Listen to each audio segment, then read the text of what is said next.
Yon, welcome back sa ating YouTube channel, Rundi TV. Mo ito'y actual video mga kababayan sa paghalughog ng mga kapulisan sa sinasabing tunnel, bunker sa loob ng TOGC compound kung saan daw di umano nagtatago itong si Pastor Apollo Kibuloy ayon kay Diwata.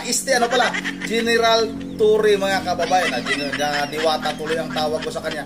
Yun ang ito talagang matinding paghahanap kay Pastor Apollo Kibuloy dahil ilang araw na ito mga kababayan, sa 8 araw na, pangungsiyam na araw na ata ngayon, nananatili itong mga kapulisan. Dinagdagan pa ng puwersa itong mga kapulisan. Mayroon pa silang dinagdag na mga kasundaluhan mga kababayan, para bang talagang itong si Pastor Apollo Kibuloy ay si Sylvester Stallone, si Rambo mga kababayan para ganun yung kanilang puwersa na ipapadala at halughugin at hanapin nga itong si Pastor Apollo Kibuloy na di umano ayon kay Diwata ay General Torre mga kababayan ay naramdaman daw nakuha ng kanilang penetrating radar yung tibok ng puso mga kababayan, at tibok ng puso ni Pastor Apollo Kibuloy na nagtatago sa ilalim ng lupa baka bangkay niya si Pastor Apollo Kibuloy, bakit nasa ilalim na ng lupa. Pero ayon naman kay General Bato de la Rosa o Senador Bato de la Rosa mga kababayan, baka naman yan ay tibok o puso lang ng mga daga dahil itong lugar na ito, itong sinasabing tunnel ay hindi pa po tapos mga kababayan. Ito yata yung sinasabi din ng NBI nung pumunta sila na may tunnel silang nakikita pero walang kuryente, walang aircon. Paano kaya magtatago ang isang Pastor Apollo Kibuloy na napakayaman, sanay sa malamig na lugar, tapos magtatago lang sa lugar na walang kuryente, walang aircon? Napakainit mga kababayan. Maliban lang siguro kung itong si Pastor Apollo Kibuloy ay magdala ng napakaraming QGC member at gawin niyang tagapaypay sa ilalim ng tunnel na yan. Yun ang wag na natin itong patagalin. Panoorin na natin itong actual video kung paano tinutuges, hinalughog itong si Pastor Apollo Kibuloy na ayon kay Diwata ay si General Torre ay nagtatago sa ilalim ng tunnel mga kababayan. Ito na, sabay-sabay natin itong panoorin. Samahan natin sila mag-search. The search is over. Yan walang kuryente. Sabi nga nila, pag wala nang pinatago, walang restrictions.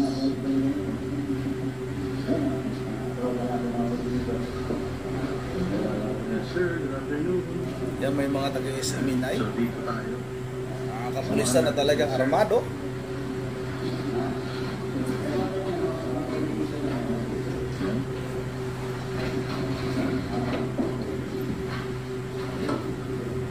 Malapit na matapos to. Pag natapos to, kuya, invited kayo lahat.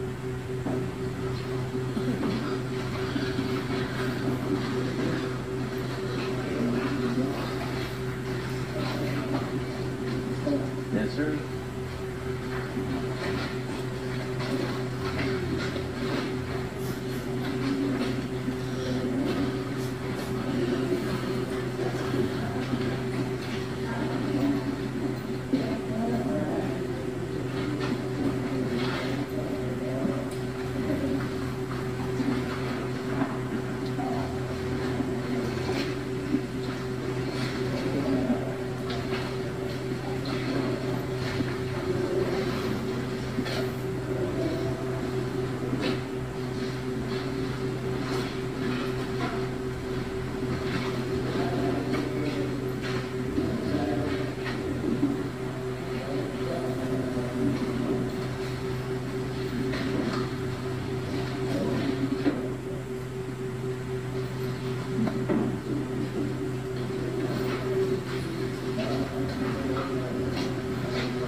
Ayun, may mga kahon. Pintuan, di pa tapos.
sa ilalim.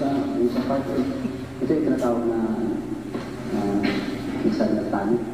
Yung check yan namin. Tapos ang babalik ang dami ng stage.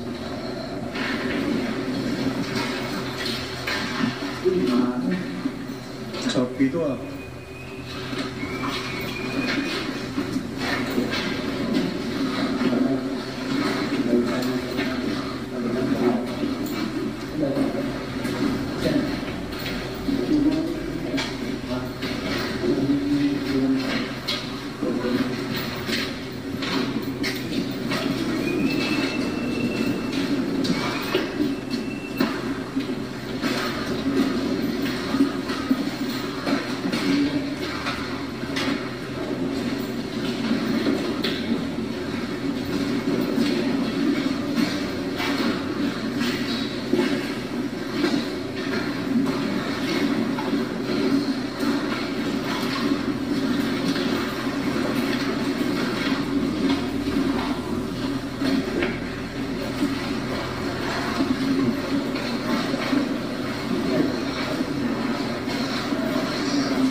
Kwarto.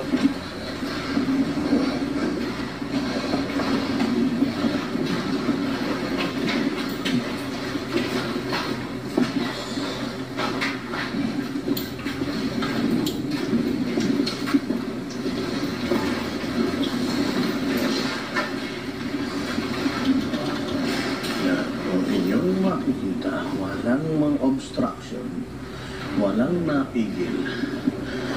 Punta lang sila, hanap lang sila kung saan nila gustong magpunta. Walang problema.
Tasha. Tasha. Asya. Tasha. Asya. Tasha. Asya. Yan.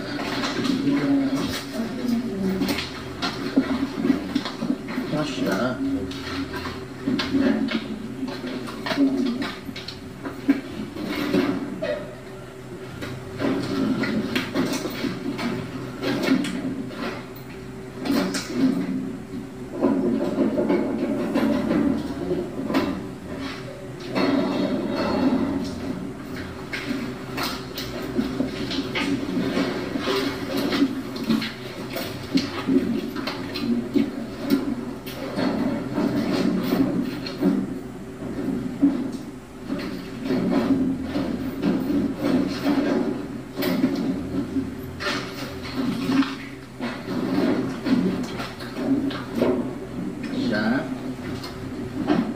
Sniper pa.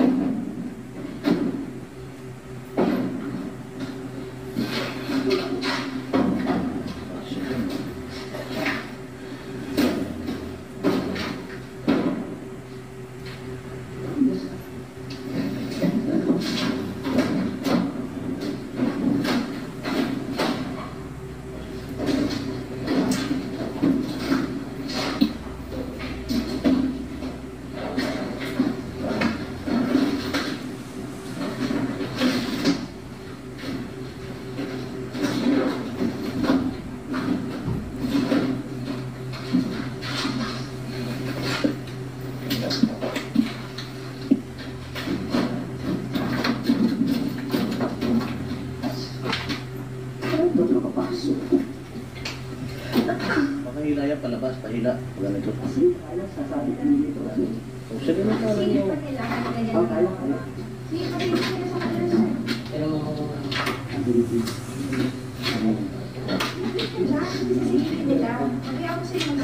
Kaya mo sila magtingin.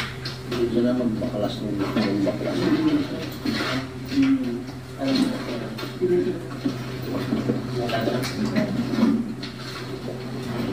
Ang galing mo.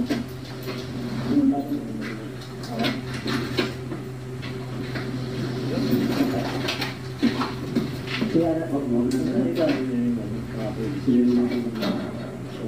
Okay na sir. Ano? Bilis na meeting ko kayo? Yeah.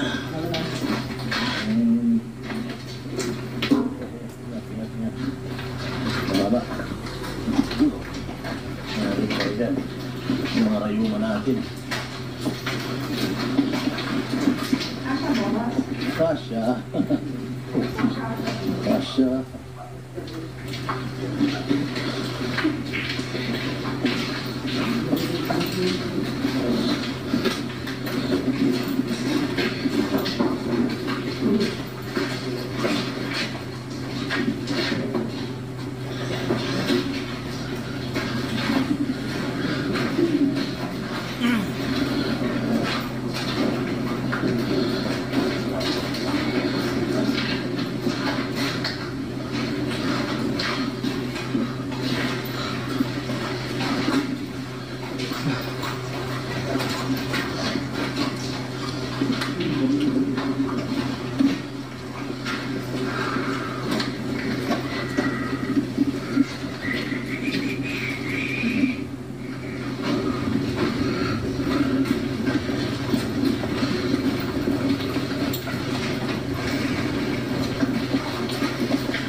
Yun ang malinaw, maliwanag pa sa sikat ng araw na walang humahadlang sa mga kapulisan para halughugin ang buong compound ng TOGC. Taliwas nga sa sinasabi ni Diwata ay State General Torre na hinaharangan sila ng mga membro ng TOGC, pinipigilan daw mga kababayan. Pero dito sa video na ito, maliwanag na walang pumipigil sa mga pulis.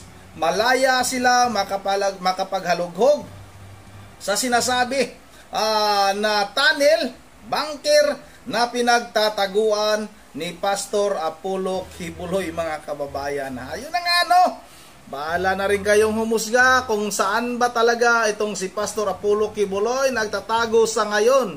Sa tingin ko lang dito mga kababayan itong si Diwata, General Torre ay mapapahiya dito mga kababayan dahil sa tingin ko wala dito si Pastor Apollo Kibuloy, hindi nagtatago dyan. Saan kaya? Si Pastor Apollo Kibuloy lang ang nakakaalam niyan mga kababayan. Yun ang andito lang muna at bago tayo magtatapos ay mag-shoutout lang muna tayo kay Idisa Borby. Bakit ba hindi makikita yung YouTube channel ko ni Ma'am Idisa Borby? Ngayon lang daw niya nakita ulit itong YouTube channel ko. Yung ko ba? Anong ginawa ni YouTube? Bakit hindi na nakikita yung YouTube channel ko? Yun ang shoutout na rin kay Ma'am Berje Verhel de Dios ng Pulilan, Bulacan. Kay kay Luz Rosalie Malita, shoutout sa iyo. Kay Armando Cabrera, shoutout ha. Shoutout pa rin kay Ma'am Joyce ng Japan. At sa lahat-lahat na lang shoutout sa inyong lahat. Meron ditong bagong komento basahin ko lang. Magbabasa tayo ng ilang komento. May komento dito, mayroon tayo nababasa ang komento. Ito, sana yon lumabas ka. Wala tayong views sa ngayon. Anong nangyari? Shoutout kay ito nga si Teodoro Angeles. Sabi ni Teodoro Angeles, Kibuloy nasa ibang bansa na. Yan ang sabi niya. Malamang. May rin to may may punto siya. Shoutout na rin kay Lucia. Sabi niya, pang-aabuso ang ginawa ng mga pulis sa QOGC. Kahit sana ba yung kanyang komento nawala. Pang-aabuso na sana yon. Bakit nawala? Nasaan na yon? Ito. Hindi ko makita, nawala na. At shoutout na rin kay Sino ba yung shoutout na dito? Nawala. Yun ang hanggang dito lang muna. Wala tayong shoutout. Kay Idisa Borby pala, shoutout sa iyo ulit idol. Sabi ni Idisa Borby, kawawa naman ang mga tao sa compound ng QOGC, nakakaiyak. Yun ang talaga naman.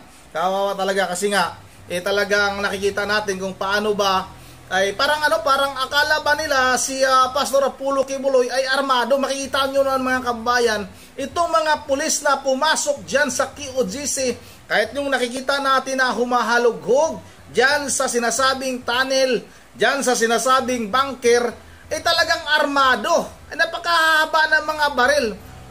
Ano bang kalaban-laban ng isang matanda na Pastor Apollo Kibuloy sa mga ganyang pulis, mga bata, mga armado?